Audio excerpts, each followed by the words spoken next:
नमस्कार दोस्तों, आज है 12 जुलाई और स्पेशल करंट अफेयर्स में आपका स्वागत है फ्रेंड्स। आज का हमारा पहला क्वेश्चन है SUA कन्वेंशन क्या है। What is a SUA convention. तो यह समुद्री नेविगेशन की सुरक्षा को खतरा उत्पन्न करने वाले देशों पर प्रतिबंध लगाने तथा दंडित करने से संबंधित कन्वेंशन है। It is a convention to ban and punish countries that threaten the safety of maritime navigation. Convention for the suppression of unlawful act of violence against the safety of maritime navigation को SUA convention के रूप में भी जाना जाता है। इसे 10 मार्च 1988 को अपनाया गया था तथा 1 मार्च 1992 से यह प्रभावी हो गई थी। F1 वीज़ा क्या है। What is an F1 visa. तो अमेरिकी F1 वीज़ा एक प्रकार का स्टूडेंट वीज़ा है जो अंतर्राष्ट्रीय छात्रों को अमेरिका के किसी मान्यता प्राप्त कॉलेज, विश्वविद्यालय, उच्च शैक्षणिक विद्यालय, प्राथमिक विद्यालय तथा किसी अन्य शैक्षणिक संस्थान में पूर्णकालिक छात्र के रूप में दाखिला लेने हेतु संयुक्त राज्य अमेरिका में प्रवेश करने की अनुमति देता है। F1 वीज़ा धारकों को पहले शैक्षणिक वर्ष के दौरान कैंपस के बाहर कार्य करने की अनुमति नहीं दी जाती, किंतु कुछ शर्तों और प्रतिबंधों के तहत वे कैंपस के अंदर कार्य कर सकते हैं। हालांकि पहले शैक्षणिक वर्ष के बाद छात्र कैंपस के बाहर भी कार्य कर सकते हैं। M1 वीज़ा किसको दिया जाता है। Who is granted the M1 visa. तो M1 भी एक प्रकार का स्टूडेंट वीज़ा है जो मुख्य तौर पर गैर शैक्षणिक या पेशेवर अध्ययन के लिए जारी किया जाता है। M1 is also a type of student visa which is issued mainly for non-academic or professional studies। तकनीकी और पेशेवर कार्यक्रमों के लिए M1 वीज़ा धारकों को अपने अध्ययन के दौरान कार्य करने की अनुमति नहीं दी जाती। शिनजियांग अक्षेत्र कहाँ स्थित है। Where is Xinjiang area located. तो शिनजियांग को आधिकारिक तौर पर शिनजियांग उइगर स्वायत्त क्षेत्र कहा जाता है। Xinjiang is officially called the Xinjiang Uyghur autonomous region. यह चीन के उत्तर पश्चिम में स्थित चीन का एक स्वायत्त क्षेत्र है। इसकी सीमा मंगोलिया, रूस, कजाकिस्तान, किर्गिस्तान, ताजिकिस्तान और अफगानिस्तान की सीमाओं से मिलती है। काराकोरम, कुनलुन और तियान शान पर्वत शिनजियांग क्षेत्र की सीमाओं के साथ साथ इसके दक्षिण पश्चिमी क्षेत्रों में भी व्याप्त हैं। काटसा क्या है।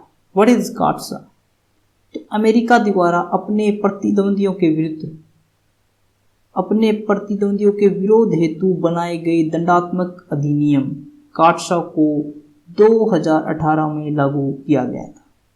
Countries America's adversaries through Sanctions Act was enacted in the year 2018, a punitive act enacted by the US to oppose its rivals।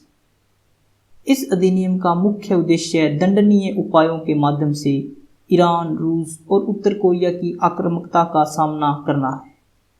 कुछ विशेषज्ञ यह भी कहते हैं कि यह अधिनियम प्राथमिक रूप से रूसी हितों जैसे कि तेल और गैस उद्योग, रक्षा क्षेत्र और वित्तीय संस्थानों पर प्रतिबंध लगाने से संबंधित है। यह अधिनियम अमेरिकी राष्ट्रपति को रूसी रक्षा और खुफिया क्षेत्रों से संबंधित महत्वपूर्ण लेन देनों में शामिल व्यक्तियों पर अधिनियम में उल्लिखित 12 सूचीबद्ध प्रतिबंधों में से कम 5 प्रतिबंध लागू करने का अधिकार देता है। हालांकि एक आपने सुना होगा कि पीछे अमेरिका ने प्रतिबंध लगा दिया था काफ़ी देशों के ऊपर। जो देश ईरान से कुछ भी खरीद रहे थे उन देशों के ऊपर भी प्रतिबंध लगा दिया था, लेकिन सिर्फ भारत को इसके अंदर छूट दी गई थी। इस एक्ट के अंदर क्या होता है फ्रेंड्स कि जो अमेरिकी राष्ट्रपति है उसको एक स्पेशल पावर दी गई है कि वो चाहे तो छूट दे सकता है। फ्रेंड्स, अगर आपको HSC, SSC, बैंकिंग या RRB किसी भी एग्जाम के लिए करंट अफेयर प्रिपेयर करनी है तो आप हमारे वीडियो से कर सकते हैं। What is the option to avoid काटसा। काटसा से बचाव का विकल्प क्या है? तो इस अधिनियम में एक बचाव खंड दिया गया है जिसके अनुसार यदि अमेरिकी राष्ट्रपति चाहे तो वे काटसा को रद्द कर प्रतिबंधों से मुक्त कर सकते हैं। The act provides a safeguard clause according to which if the US president wishes he can cancel CAATSA and free it from sanctions। अगस्त 2018 में अमेरिकी कांग्रेस ने इस खंड में संशोधन करते हुए अमेरिकी राष्ट्रपति के लिए यह प्रमाणित करना आवश्यक कर दिया था कि प्रतिबंधित देश अथवा संगठन अमेरिकी सरकार के साथ अन्य मामलों पर सहयोग कर रहा है जो अमेरिका के रणनीतिक राष्ट्रीय सुरक्षा हितों के लिए महत्वपूर्ण है। OFAC 16 उपग्रह किसके द्वारा लॉन्च किया गया है? The OFAC 16 satellite has been launched by which? Israel के द्वारा OFAC 16 उपग्रह लॉन्च किया गया।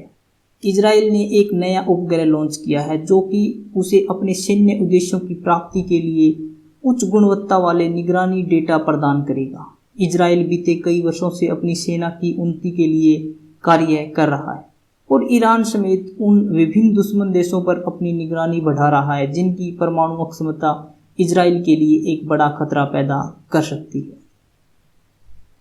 नेशनल जीन बैंक कहाँ स्थित है? Where is the national gene bank located? New Delhi. New Delhi में स्थित है नेशनल जीन बैंक। जीन भंडार या जीन बैंक एक प्रकार का जीव कोष है जहां आनुवांशिक पदार्थ को सुरक्षित रखा जाता है। पौधों में पौधे के कलम को हिमताप पर रखा जाता है या उसके बीज या अंडे को संग्रहण करके रखा जाता है।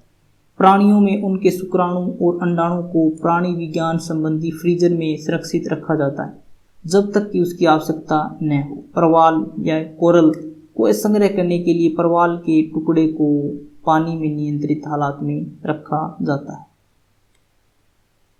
राष्ट्रीय एटलस एंड थीमेटिक मानचित्रण संगठन किस मंत्रालय के अंतर्गत कार्य करता है? Under which ministry does the national atlas and thematic mapping organisation work? Ministry of science and technology. विज्ञान और एवं प्रौद्योगिकी मंत्रालय के अंतर्गत राष्ट्रीय एटलस एंड थीमेटिक मानचित्रण संगठन कार्य करता है। अपनी स्थापना के बाद से यह एकमात्र राष्ट्रीय एजेंसी है जो विभिन्न क्षेत्रों की विभिन्न आवश्यकताओं को पूरा करने के लिए विषयगत मानचित्रों एवं एटलस के रूप में राष्ट्रीय फ्रेमवर्क डेटा को चित्रित करने की जिम्मेदारी वहन करती है। नेटमो एक विशिष्ट संस्थान होने के साथ साथ राष्ट्रीय स्तर पर कार्टोग्राफिक एवं भौगोलिक शोध भी करता है। हमारे अंदर सबसे बड़ी कमी यह है कि हम चीज़ों के बारे में बात ज़्यादा करते हैं और काम कम। अक्सर हम बड़े बड़े प्लान बना लेते हैं, काफ़ी टाइम तक सोचते रहते हैं, उसकी एक पूरी लिस्ट बना लेते हैं, काफ़ी आगे तक भी निकल जाते हैं, लेकिन उसके बारे में सिर्फ हम सोचते रहते हैं या सिर्फ बात करते ही रहते हैं।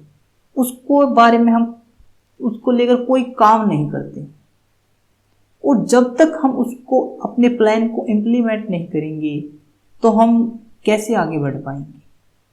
बहुत से जो लोग हैं हमारे देश के अंदर, उनकी यही एक प्रॉब्लम है कि वो सोचते बहुत हैं, उनके अंदर आइडियाज़ भी बहुत हैं, वो बहुत कुछ कर भी सकते हैं लेकिन काम नहीं करते हैं।